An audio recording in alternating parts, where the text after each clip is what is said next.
Zvava pachena kuti pari zvino zvinhu hazvisisina kumira zvakanaka kana muchiona maappointments achiitwa panguva dzakadai. Zviri kureva kuti izvo zvinhu hazvisi kufamba zvakanaka. Tiri kutaura nyaya yemaappointments aiitwa manheru ano nemutungamiriri webato reZANU-PF vaEmmerson Mnangagwa, avo vaita machanges pasi pemutemo wearticle 9 section 65 as read with section 67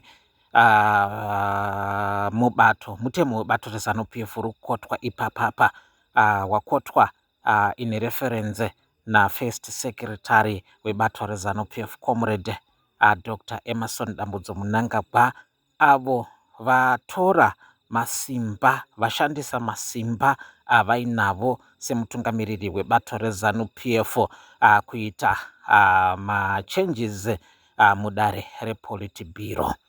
Dare rePolitburo ndo rine nyaya dzese kana tichinanga kumusangano weconference yebato reZANU-PF. Conference iri kutanga musi wa13 October kureva mwedzi unouya.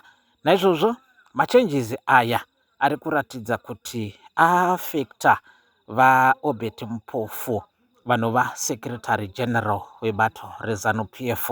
Mhosva yavaMpofu ndeyekuramba zvipo zvakabva kuna kuda kwaShetagirei, zvipo zvakabva kuna Wicknell Chivhayo, zvipo zvakabva kuna ani naani akadhoneta kubato reZANU-PF muzita rebato reZANU-PF. vaObert Mpofu opa Muchinguri vakati zvinhu zvadhonetwa muzita rebato reZANU-PF ngazvinge zviri muzita iroro, kwete kuti kumaindividuals vakapiwa vachinzi vapiwa nekutsigira bato reZANU-PF. Ndo mhosva yaita kuti vabviswe pachigaro chekuva Secretary General webato reZANU-PF. Tingati Secretary General yanga yes ndivo vaObert Mpofu, vatsiviwa Mudhenda Jacob. VaJacob Mudhenda vane nyaya dzavo kubva muhurumende yeFirst Republic, vakabetreya vamwe vavo. Mashoko iwayaya ari kuratidza kuti vari kumadzokorodza kumaita panapa. Right, Comrade Patrick Anthony Chinamasa vakanga vari Secretary for Legal Affairs ndivo vaitwa Treasurer General. Tiri kutaura isusu nyaya yehomwe yebato reZANU-PF iri muzita reSakunda, yakataurwa kunzi homwe iyi iri mumavoko avaMnangagwa, avaKembo Muhadhi pamwe chete navaChinamasa. Ndivo vanga vachiziva all along kuti zviri kufamba sei pahomwe yekuSakunda. Saka vaappoindwa kuva Secretary General webato reZANU-PF. vaObert Mpofu Secretary General vabva vapiwa chimwe chikundla, chigaro chisina kana simba cheSecretary for Information Communication and Technology ICT. Ndo chikundla chawanikwa navaObert Mpofu, avo vari kufungidzirwa kuti ndivo vane chimuti vane kutaura kuri kukonzera dambudziko mubato reZANU-PF. vaZiyambi tinoziva kuti vaZiyambi ifavorite yavaMnangagwa. Secretary for ICT vabva vakwidziridzwa kuenda kuchikamu kuSecretary for Legal Affairs.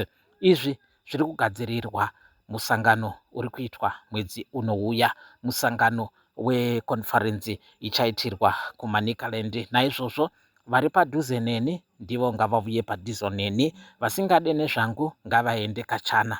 Maiona metsi yacho muri Zimbabwe. Ndo update yatakabata maererano nemachanges aitika mubato reZANU-PF. Tinokutendai zvikuru nekuva nesu muri Zimbabwe. Tataura isusu kuti zvinhu hazvina kutimirira zvakanaka. Akaunti yedu, maaccounts edu, machannels edu YouTube channel delitwa muzuva 1 yacho yadilitwa usiku watabva uyu, asi mamwe akadhiletwa last week hatina kunge tazviisa mumusoro kuti yatinayo inogona kusangana nedambudziko rakasangana nemamwe machannels musvondo radarika. Saka tatangidza patsva tiri pa0.